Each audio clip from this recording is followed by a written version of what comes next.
सब लोगों का एक ही सवाल है कि केमिस्ट्री की तैयारी कहाँ से करें, कैसे पढ़ें, कौन से चैनल से पढ़ें, कौन सी बुक से पढ़ें ताकि हम पेपर में अच्छा स्कोर कर सकें। आज की इस वीडियो में आपको सारे सवालों के जवाब मिल जाएंगे। Hi everyone, I welcome you all to my channel Monika Verma blogs. पिछली वीडियोस आपने देखी होंगी तो उसमें मैंने बायो के बारे में बात की थी, सीडीपी के बारे में बात की थी। आज की इस वीडियो में मैं केमिस्ट्री के बारे में बात करने वाली हूँ। मैं खुद एमएससी केमिस्ट्री हूँ, तो मुझे ऐसा लगता है कि शायद मैं थोड़ा अच्छे से समझा पाऊँ कि आप किस तरीके से तैयारी कर सकते हैं ताकि आप एक अच्छा स्कोर कर सकें। पहले बात करते हैं उन लोगों के बारे में जिनको केमिस्ट्री के बारे में ज़ीरो नॉलेज है। ज़ीरो नॉलेज से मेरा मतलब ये नहीं है कि उनको नॉलेज ज़ीरो है, पर मेरा मतलब है उनको इंटरेस्ट ज़ीरो है केमिस्ट्री में। जैसा कि कुछ लोग होते हैं जिन्होंने बायो में अपनी मास्टर्स की होती है, साथ ही साथ कुछ लोगों ने जूलॉजी में की होती है, बॉटनी में की होती है, मैथ में की होती है, फिजिक्स में की होती है। वो लोग अपने कॉलेज टाइम में और स्कूल टाइम में केमिस्ट्री को खास पसंद नहीं करते, तो उन लोगों को अभी भी केमिस्ट्री बिल्कुल पसंद नहीं होती। तो उन लोगों को थोड़ी मुश्किल आती है उस सब्जेक्ट को पढ़ने में जो आपको पसंद नहीं हो। जैसा कि मैं अपनी बात करूँ तो मुझे फिजिक्स बिल्कुल भी पसंद नहीं है, तो मुझे भी फिजिक्स पढ़ने में बहुत प्रॉब्लम आती है। तो बात करते हैं केमिस्ट्री की। तो केमिस्ट्री की जो है टीजीटी में 60 टू 65 क्वेश्चंस आपसे पूछे जाएंगे, मे बी 70 क्वेश्चंस भी पूछे जा सकते हैं।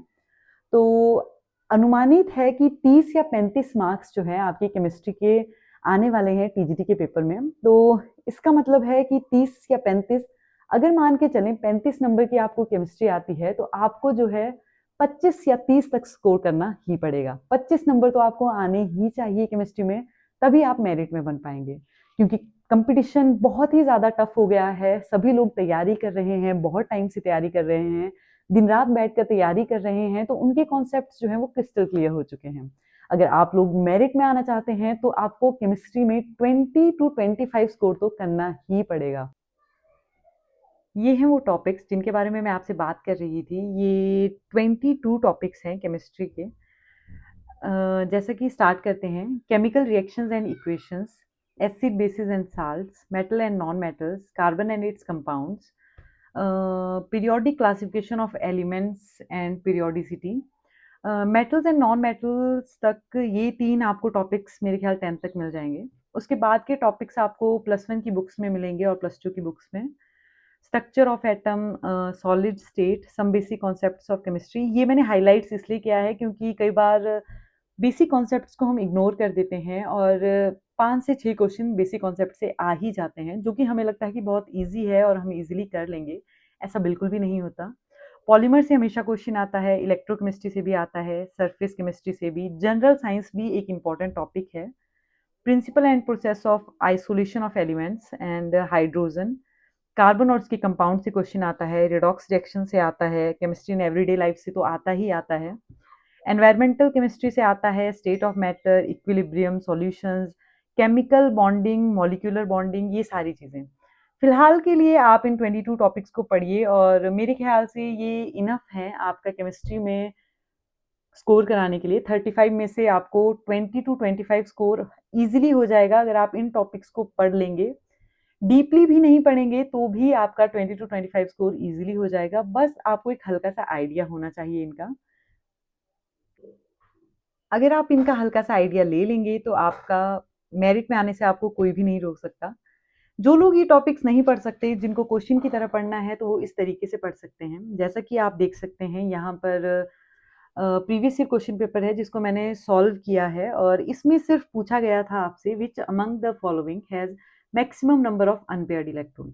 तो इसके लिए जो है मैंने पूरी सीरीज को ही पढ़ लिया, scandium, titanium, vanadium, chromium, manganese, iron, cobalt, निकल, कॉपर, जिंक, पूरी सीरीज को ही समझ लिया उनकी कॉन्फ़िगरेशन के साथ, ताकि कहीं से भी अगर क्वेश्चन आता है तो वो क्वेश्चन मेरे से छूटे ना। इस क्वेश्चन से आप आइडिया लगा सकते हैं कि आपको किस तरीके से तैयारी करनी है। पूछा सिर्फ इन 4 का गया था, लेकिन मैंने पूरा समझने की कोशिश की है ताकि मुझे कहीं से भी क्वेश्चन आए तो वो समझने में दिक्कत ना हो। और जैसा कि आप देख सकते हैं यहाँ पर लॉ ऑफ ऑक्टेव से क्वेश्चन आया था कि ये दी किसने है, तो मैंने इसका कॉन्सेप्ट भी साथ में समझ लिया। इस तरीके से आपको क्वेश्चन को सॉल्व करके उसके नोट्स बनाने हैं। जैसे कि यहाँ पर स्ट्रक्चर पूछा गया था XCF2 का, तो मैंने इसका स्ट्रक्चर समझा, सिर्फ स्ट्रक्चर ही पूछा गया था कि इसका जो स्ट्रक्चर है वो कैसा है, लेकिन उसके साथ साथ मैंने इनकी हाइब्रिडाइजेशन, बॉन्ड एंगल, सारी चीज़ें राइट डाउन कर ली। इससे क्या होता है कि आपके जो बाकी के कॉन्सेप्ट क्लियर हो जाते हैं। कल को पेपर में इसके स्ट्रक्चर के अलावा, शेप के अलावा क्या पता हाइब्रिडाइजेशन पूछ ली जाए, क्या पता बॉन्ड एंगल पूछ लिया जाए, तो आपके वो कॉन्सेप्ट जो हैं वो क्लियर हो जाते हैं। फॉर एग्जाम्पल अगला क्वेश्चन हम देख लेते हैं, जैसे कि काइनेटिक एनर्जी पूछी गई थी मॉलिक्यूल की, तो मैंने जो है पूरा चार्ट ही बना के समझ लिया, सारे स्केल्स को समझ लिया अच्छे से, और ताकि इससे कोई भी क्वेश्चन आए तो मैं उसे सॉल्व कर सकूं। इसी तरीके से बाकी के कॉन्सेप्ट्स को आप क्लियर कर सकते हैं, अच्छे से समझ सकते हैं। तो आप लोग समझ ही गए होंगे कि मैं आपको क्या बोलने की कोशिश कर रही हूँ, कि आपको क्वेश्चंस को किस तरह से सॉल्व करना है। तो इसी तरह से आप पढ़ेंगे तो आपके डेली के 30 टॉपिक्स क्लियर हो जाएंगे, और फिर आपको मेरिट में आने से कोई भी नहीं रोक सकता। तो आप लोगों की चॉइस है कि आपको क्वेश्चन फॉर्म में पढ़ना है या फिर टॉपिक्स वाइज पढ़ना है। जिस भी तरीके से पढ़िए, पर अच्छे से पढ़िए ताकि आप एग्जाम में अच्छा स्कोर कर सकें। तो ये थे टॉपिक्स। अब इन टॉपिक्स को आपने किस तरह से पढ़ना है, एक टॉपिक है जैसे कि some basic concepts of chemistry, आपने इसको यूट्यूब पे सर्च करना है, इससे रिलेटेड जो भी वीडियोस आएगी उसमें से जो वीडियो आपको बेस्ट लगे आपने उसको देखना है। इससे रिलेटेड एमसीक्यूज आप एआई पे सर्च कर सकते हैं कि some basic concept of chemistry से रिलेटेड मोस्ट इंपॉर्टेंट 50 क्वेश्चन हमें बताइए, फिर वो आपको 50 क्वेश्चन बताएगा। आपने उन क्वेश्चन को रीड आउट करना है, या आप नोट्स के फॉर्म में राइट डाउन भी कर सकते हैं।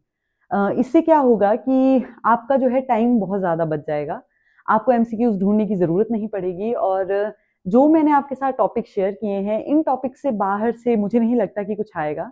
बहुत ही सिंपल सिंपल से हम कई बार चीज़ों को कॉम्प्लिकेट कर देते हैं कि ये तो बहुत ईजी टॉपिक्स हैं, इनको तो हम ऐसे ही पढ़ लेंगे, ये तो इससे नहीं, इतने से नहीं होगा, टफ आएगा ये वो। सो ऐसा कुछ भी नहीं होता है।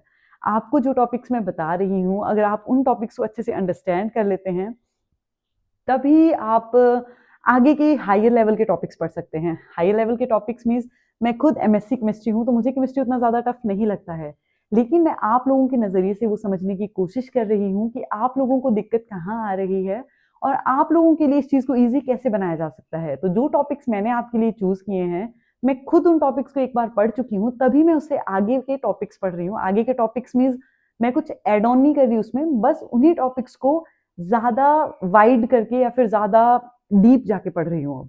पर फर्स्ट स्टार्ट मैंने भी उन्हीं से किया था पढ़ने से। उन्हीं टॉपिक्स को एक बार आप पढ़ लीजिए, जब आपके वो टॉपिक्स कंप्लीट हो जाएंगे फिर उन्हीं टॉपिक्स को फिर से और डीपली पढ़ने की कोशिश कीजिए। जब तक, जैसे कि structure of atom is a chapter, अगर आप उसको पढ़ना स्टार्ट करते हैं, उसको पढ़ने के बाद आपने उसके नोट्स भी बना लिए, उसके एमसीक्यूज भी पढ़ लिए, फिर जब आप उसका टेस्ट करते हैं, मतलब यानी कि टेस्ट सीरीज टाइप ये लेते हैं आप उसकी, और उसमें आपको लगता है कि मानो उसमें 25 क्वेश्चंस आपसे पूछे जाते हैं और उसमें से आप सिर्फ 10 ही स्कोर कर पाते हैं, दैट मीन्स अभी आपको उसमें काम करने की जरूरत है। अगर आप 25 क्वेश्चन में से 20 प्लस स्कोर नहीं कर रहे हैं, दैट मीन्स वो चैप्टर आपका बिल्कुल भी क्लियर नहीं हुआ है। तो आपको उस चैप्टर को बार बार बार बार बार बार पढ़ना पड़ेगा। जिन लोगों के पास अपनी +1 +2 के एनसीईआरटी की बुक्स हैं, वो लोग वहां से भी उस टॉपिक्स को क्लियर कर सकते हैं, वहां से पढ़ सकते हैं। जिन लोगों के वो टॉपिक्स एनसीईआरटी वाले क्लियर हो चुके हैं, वो लोग कॉलेज की बुक्स भी ले सकते हैं। कॉलेज की बुक्स में भी बहुत अच्छे से सारे टॉपिक्स दिए होते हैं। ये थी केमिस्ट्री की बात। और अब मैं आपसे बात करूं कि आप लोगों ने बायो भी पढ़ लिया, सीडीपी भी पढ़ लिया, केमिस्ट्री भी पढ़ लिया। तीनों चीजें जो हैं वो अ, आपको बैलेंस करके चलना पड़ेगा अगर आपको मेरिट में आना है। अदरवाइज पढ़ाई तो सभी लोग कर रहे हैं, बट जो लोग स्मार्ट स्टडी करेंगे इन द एंड मेरिट में वही आएंगे। तो आप लोगों ने केमिस्ट्री को इस तरीके से पढ़ना है, और ताकि आप मेरिट में आ सकें। इस तरीके से नहीं पढ़ना है कि आप उसमें कंफ्यूज ही होते रहें, सोचते ही रहें कि क्या हो रहा है, ये पढ़ लिया वो नहीं पढ़ा। तो स्मार्ट स्टडी कीजिए। इस अगर कुछ लोगों से ये भी नहीं हो पा रहा है, अगर वो एनसीईआरटी भी नहीं पढ़ पा रहे हैं, इन टॉपिक्स को भी नहीं पढ़ पा रहे हैं, तो उन लोगों के लिए मेरे पास बेस्ट सॉल्यूशन है। और वो बेस्ट सॉल्यूशन होने, पता आपको क्या है? प्रीवियस ईयर के पेपर लेने हैं आपने, क्वेश्चन बुकलेट लेनी है उसकी, और उसमें केमिस्ट्री के क्वेश्चंस लेने हैं आपने। ओके, पहले होता था कि 100 ही क्वेश्चंस आते थे, मतलब तो केमिस्ट्री के 30 कर क्वेश्चंस पूछे जाते थे। तो आपने जो है TET medical, TET non medical, TGT medical, TGT non medical, previous year के पेपर्स लेने हैं, केमिस्ट्री के पोर्शंस के क्वेश्चंस लेने हैं, डेली का एक क्वेश्चन पेपर सॉल्व करना है, यानी कि डेली के 30 क्वेश्चन सॉल्व करने हैं। सॉल्व करने का मतलब ये नहीं है कि हाँ क्वेश्चन है उसको सॉल्व किया, उसका आंसर देखा और दैट्स ऑल, नहीं। आपको क्वेश्चन को पढ़ना है, उसके चारों ऑप्शंस को पढ़ना है, पहले क्वेश्चन में जो टॉपिक दिया गया है उसको समझने की कोशिश करनी है। जैसे कि आपसे पूछा गया है ऑक्सीडेशन नंबर के बारे में, तो ऑक्सीडेशन नंबर किस चीज का पूछा गया है?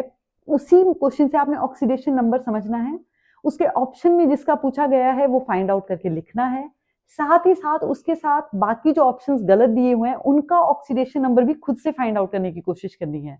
मतलब मेरा मतलब है कि जो क्वेश्चन पूछा गया है उसका डीप कॉन्सेप्ट आपने समझ लेना है। दैट मीन्स अगर आप ऐसा करते हैं तो आप दिन के 30 कॉन्सेप्ट केमिस्ट्री के क्लियर करते हैं, और अगर आप ऐसा करेंगे तो आप खुद सोचिए कि 30 दिनों में आप कितने करेंगे और दिसंबर तक आपके कितने कॉन्सेप्ट क्लियर हो जाएंगे।